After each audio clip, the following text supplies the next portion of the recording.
और चलिए अब सीधा रुख करते हैं ग्वालियर की ओर, जहां मुख्यमंत्री डॉक्टर मोहन यादव दरअसल ग्वालियर पहुंचे हैं और ग्वालियर में एक विशेष कार्यक्रम में वे शामिल हुए हैं। और चित्रों पर पुष्पांजलि अर्पित करने के बाद संविधान की प्रति को नतमस्तक करें।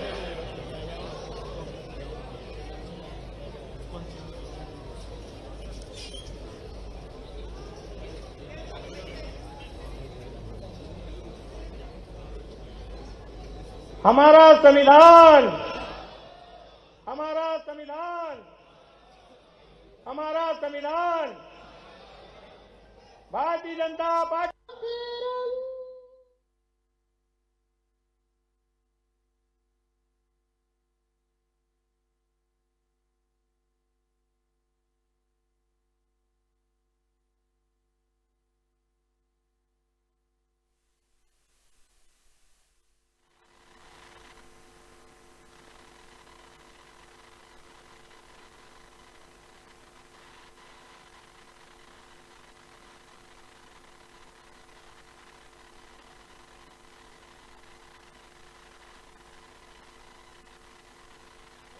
कि वो हमारे बीच आए हुए हमारे मध्य प्रदेश शासन के मुख्यमंत्री और मुख्य वक्ता इस महासंगोष्ठी में आए हुए हैं। उनका स्वागत करें, वंदन करें, अभिनंदन करें।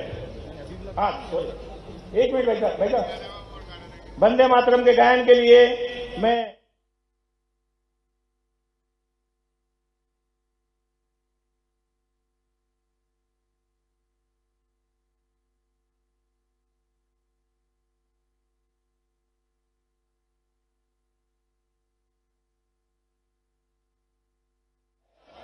बाबा साहब अमर रहे, हमारा संविधान, हमारा संविधान। मैं मुख्य अतिथि के स्वागत के लिए हमारे जिले के ऊर्जावान अध्यक्ष आदरणीय जयप्रकाश राजौरिया जी से आग्रह करता हूं कि वो हमारे मुख्यमंत्री डॉक्टर मोहन यादव जी का स्वागत करें, वंदन करें, अभिनंदन करें। मेरा कार्यकर्ताओं से आग्रह है कि ऊपर जो प्रांगण है उसमें अपना स्थान ग्रहण करें। जोरदार तालियां बजाकर स्वागत करें हमारे मुख्यमंत्री जी का। मैं जयप्रकाश वैद्य से आग्रह करता हूं कि हमारे बीच राष्ट्रीय अध्यक्ष लाल सिंह आर जी उपस्थित है, उनका भी स्वागत करें, वंदन करें, अभिनंदन करें।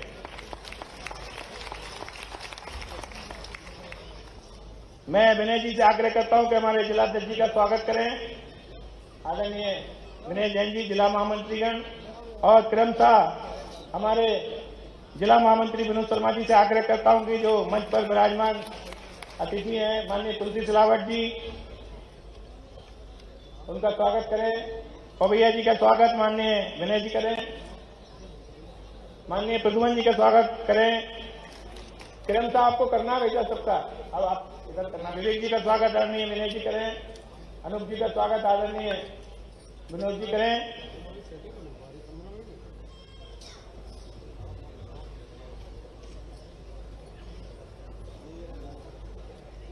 भारतीय जनता पार्टी,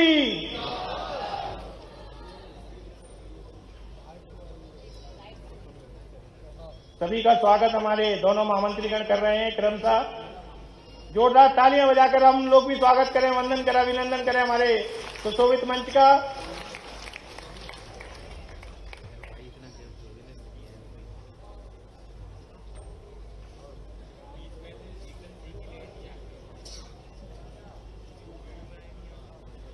हमारे बीच भाजपा के प्रदेश मंत्री राहुल कोठारी जी भी यहाँ उपस्थित हैं, उनका भी स्वागत करें, वो मंच पर अपना स्थान ग्रहण करें। माननीय विनय जी से आग्रह, उनका स्वागत करें, वंदन करें। इधर इधर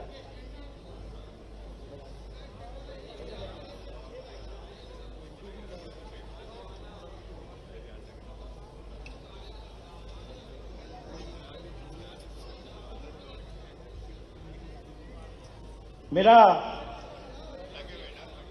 संविधान गौरव अभियान समिति ग्वालियर महानगर से आग्रह है कि बड़ी माला से हमारे बीच हमारे मुख्यमंत्री जी उपस्थित हैं, उनका स्वागत करें, वंदन करें। इसमें माननीय हमारे जिलाध्यक्ष जयप्रकाश राजौरिया जी, विनोद शर्मा जी, विनय जैन जी, दारा सिंह सेंगर जी, नीलमा सिंधे जी, प्रतीक तिवारी जी, संतोष गोडियाले जी।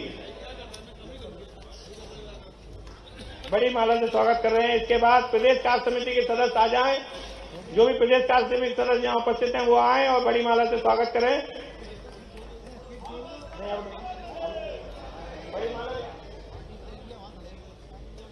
प्रदेश कार्य समिति सदस्य आए और हमारे मुख्य अतिथि जी का बड़ी माला से स्वागत करें। नहीं, आप तो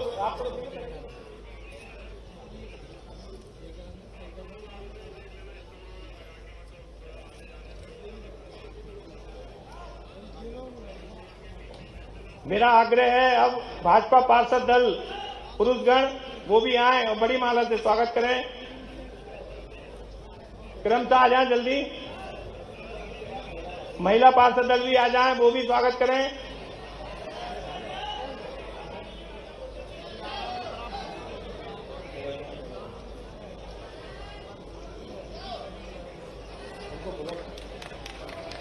जल्दी से जल्दी मंच का शीघ्र ही पहले पुरुषगण स्वागत करेंगे, उसके बाद महिलागण स्वागत करेंगी बड़ी माला से।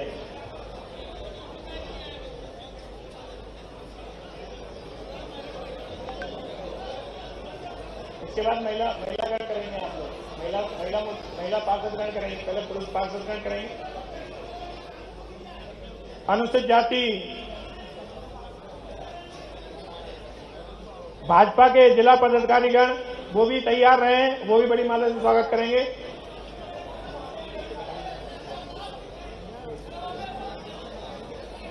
जिला पदाधिकारीगण तैयार रहे, जो भी जिला के पदाधिकारीगण यहाँ उपस्थित हैं बड़ी माला से स्वागत करें। केवल पार्षदगण जाएंगे इसमें स्वागत करने के लिए, महिला पार्षदगण नहीं, वो नहीं। सभी लोग कृपया नीचे उतर जाएं। पुरुष पार्षदगण कृपया नीचे जाएं सभी लोग। इसके बाद जिले के पदाधिकारीगण पहले पहले पार्षदगण करेंगे, महिला पार्षद। 1-1 मिनट का टाइम है, कृपया जल्दी जल्दी करें। अरे जिला पदाधिकारी के बाद भाजपा महानगर के सभी मंडल अध्यक्षगण आ जाएं। उसके बाद महिला मोर्चा के सभी पदाधिकारीगण मंडल अध्यक्षगण आ जाएं और प्रदेश की पदाधिकारीगण महिला मोर्चा।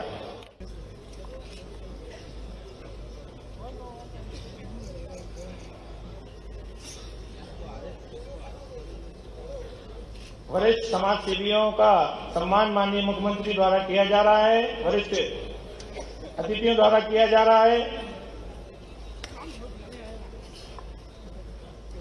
सभी कृपया मंच पर अपना स्थान ग्रहण करें।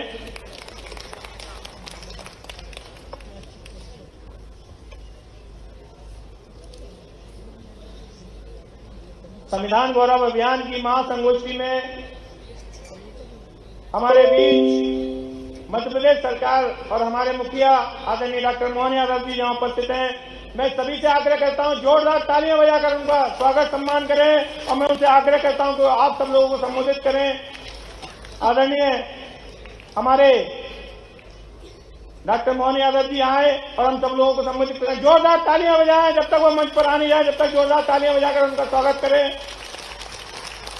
हमारा संविधान बाबा साहब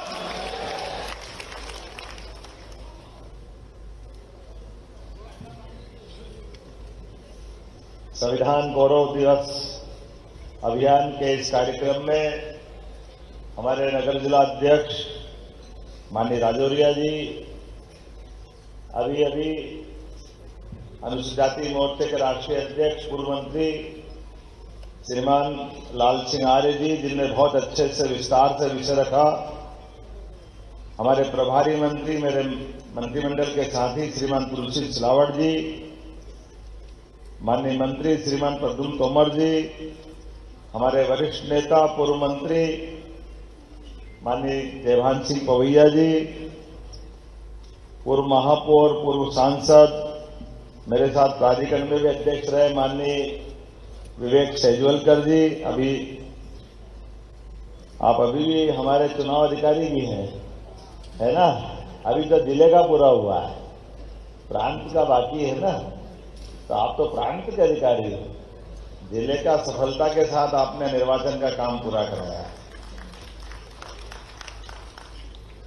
हमारी सबकी श्रद्धेय मामी जी श्रीमती माया सिंह जी, बहुत श्रद्धा से, जिनको हम सब जानते हैं, पूर्व मंत्री, बहुत सारे दायित्व रहे हैं।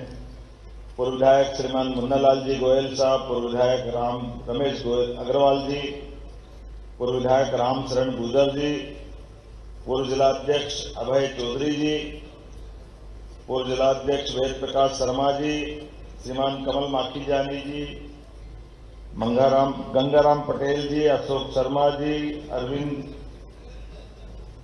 अविंद्र रुद्र जी और श्रीमती माया नारोलिया जी, माननीय सांसद राज्यसभा। पूरा मंच एक बार जोरदार अभिनंदन कर दें समूचे मंच के। और अपने आज के इस अनूठे अलग प्रकार के कार्यक्रम के, इस कार्यक्रम के कई आयाम हैं।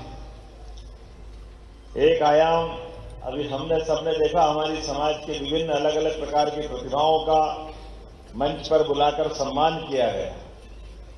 हमें इस बात का भी आनंद है, ये कार्यक्रम में जैसे आकाशवाणी का पंचरंगी प्रोग्राम होता है, पुराने समय में कई गानों को, कई प्रकार के रागों को मिलाकर के कार्यक्रम में एक साथ आनंद के साथ वो बहुत अच्छा कार्यक्रम होता था। ऐसे राजौरिया जी के जोरदार अभिनंदन करो। इनने अपने इस आयोजन में जब संविधान गौरव दिवस की बात कही है तो उसमें सभी प्रकार के लोगों से अभिनंदन कराने का काम, साथ में कुछ खाने पीने का कार्यक्रम भी बनाया है ना? क्या बनाया है? बेड़ई हलवा। मेरे को एकादशी है, तुम सुनाए जा रहे हो।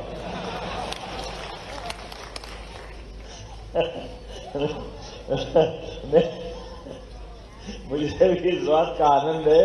मैंने कहा था ऐसा कार्यक्रम करना जिसमें लगे कि हाँ कार्यक्रम हो। और ये जो कई सारी चीजें देखो, भगवान की दया है।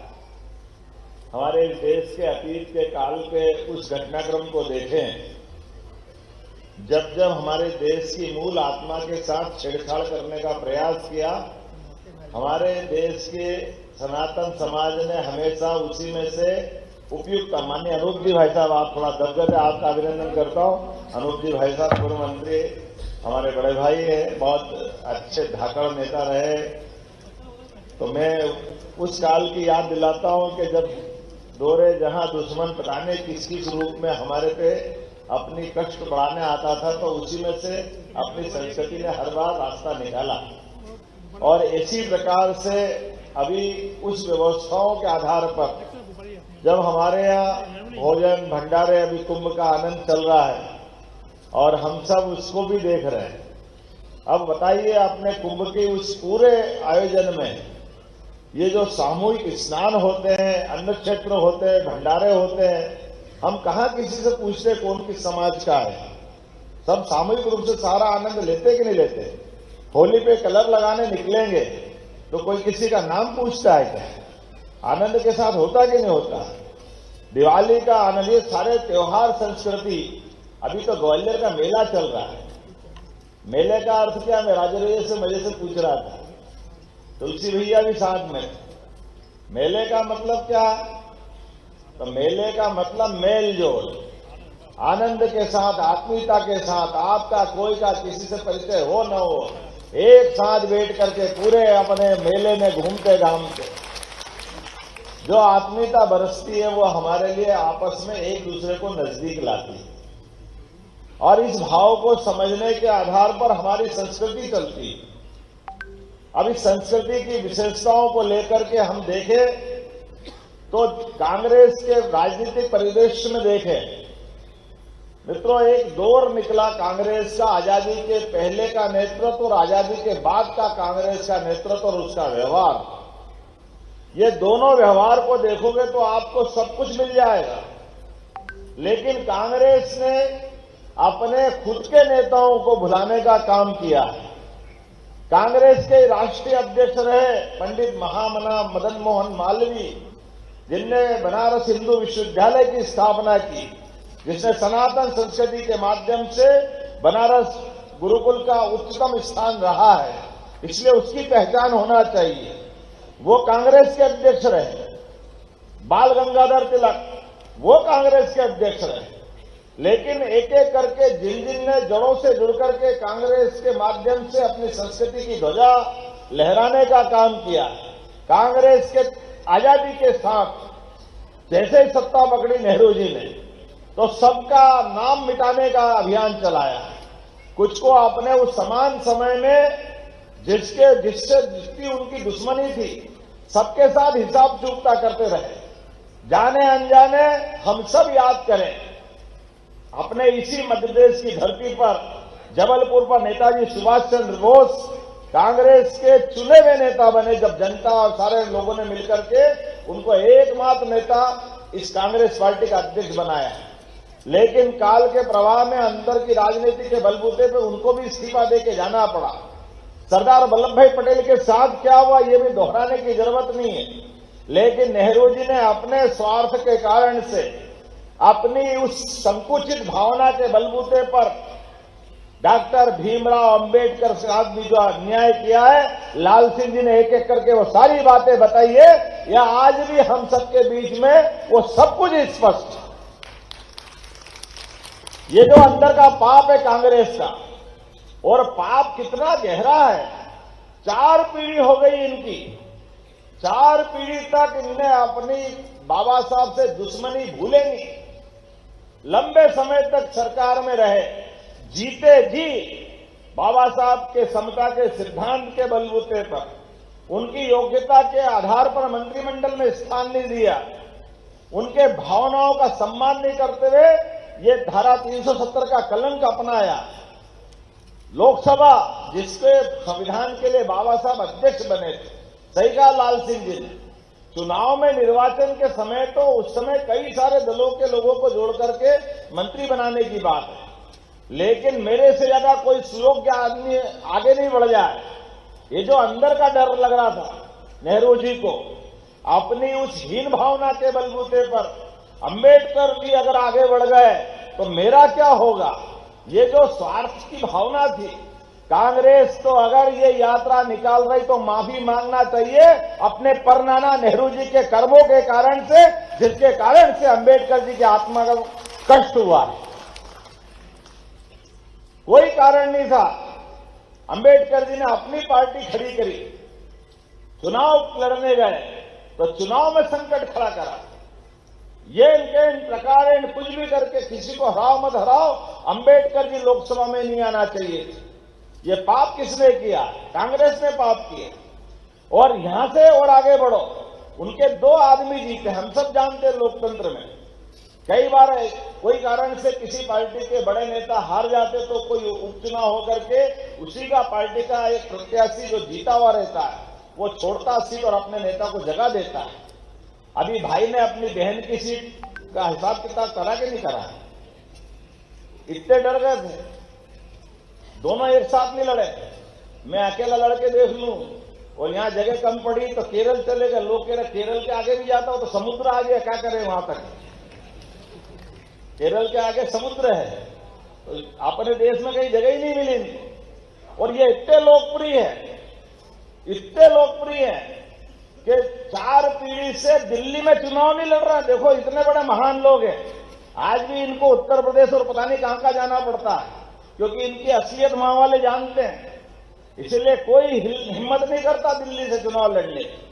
बड़े लोकप्रिय हो आप, तो बड़े बलिदानी हो, बड़े महान हो, अरे चुनाव लड़ लो ना भैया। लोकतंत्र की बात करते, संविधान यात्रा निकाल दो, निकल जाएगी यात्रा आपकी संविधान की और आपकी भावना की। जनता हिसाब कर देगी दिल्ली की। लोकसभा के चुनाव में चुनाव नहीं लड़ते, ये भी नहीं लड़ेंगे, इनके पापा भी नहीं लड़ेंगे, इनकी मम्मी नाना जो हो आए सब दूसरे के सिर पे जाकर नेतागिरी करते। क्या आश्चर्य की बात, कोई इनसे पूछने वाला नहीं।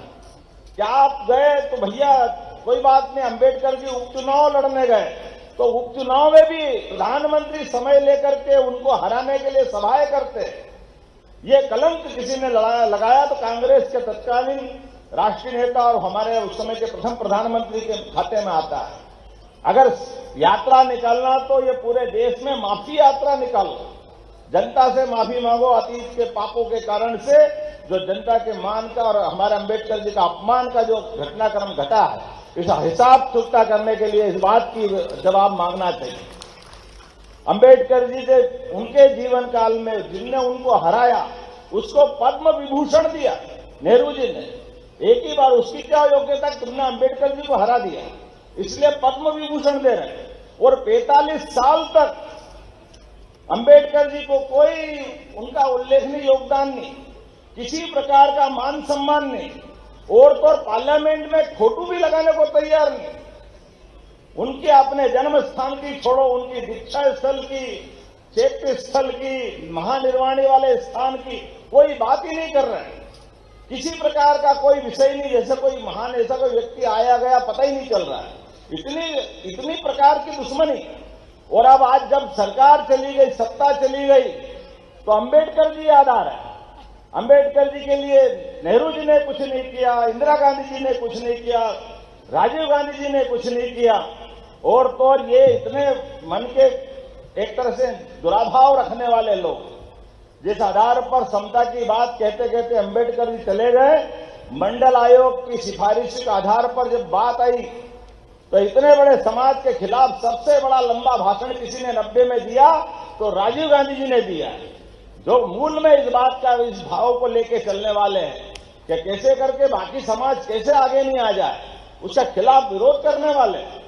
और अब ये कह रहे कि हम अंबेडकर जी की बात करेंगे।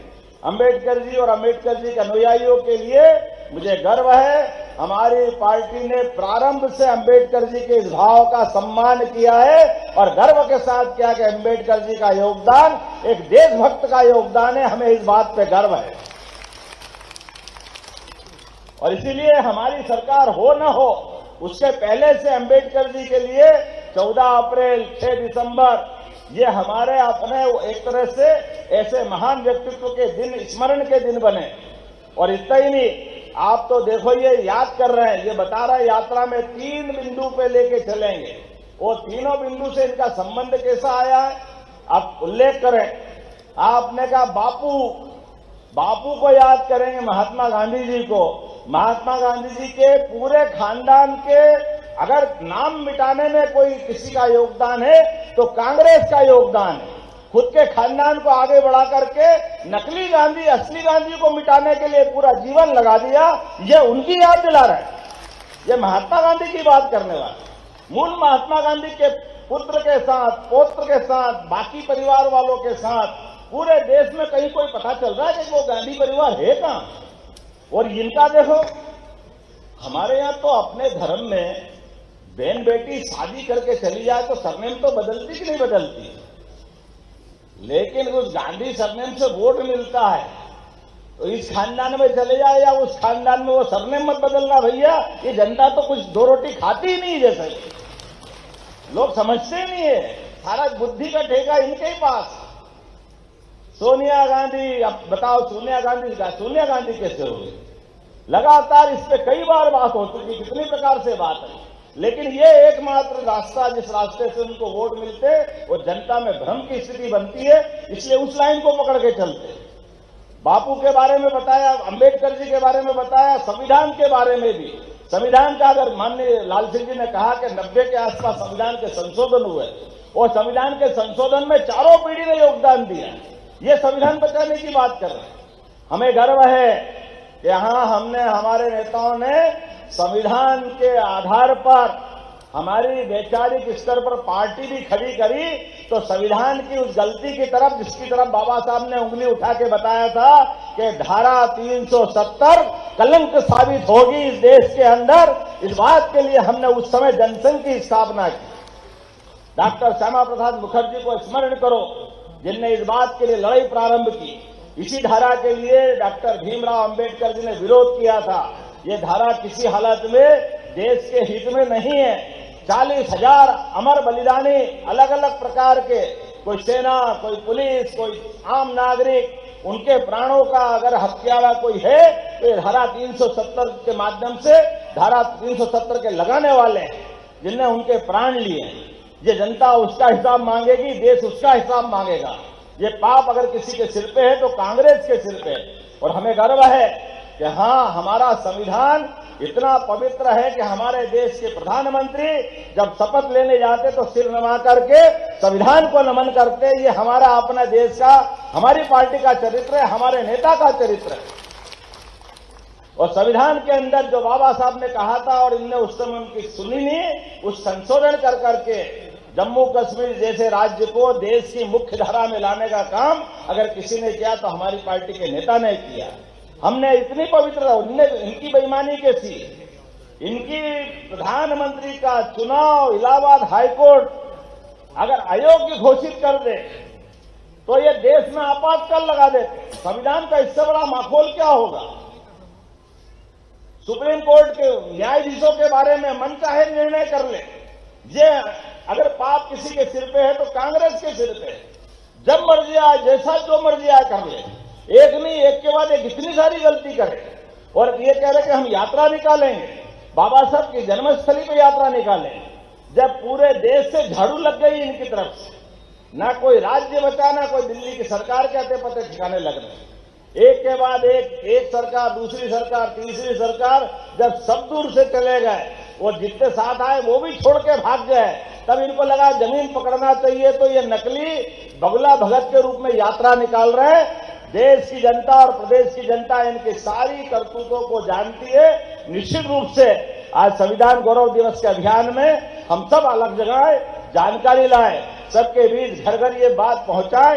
इसी अभियान के अंतर्गत ये कार्यक्रम किया गया था। मेरी अपनी ओर से सब बंधुओं को नमस्कार, बहुत बहुत धन्यवाद। भारत माता की जय।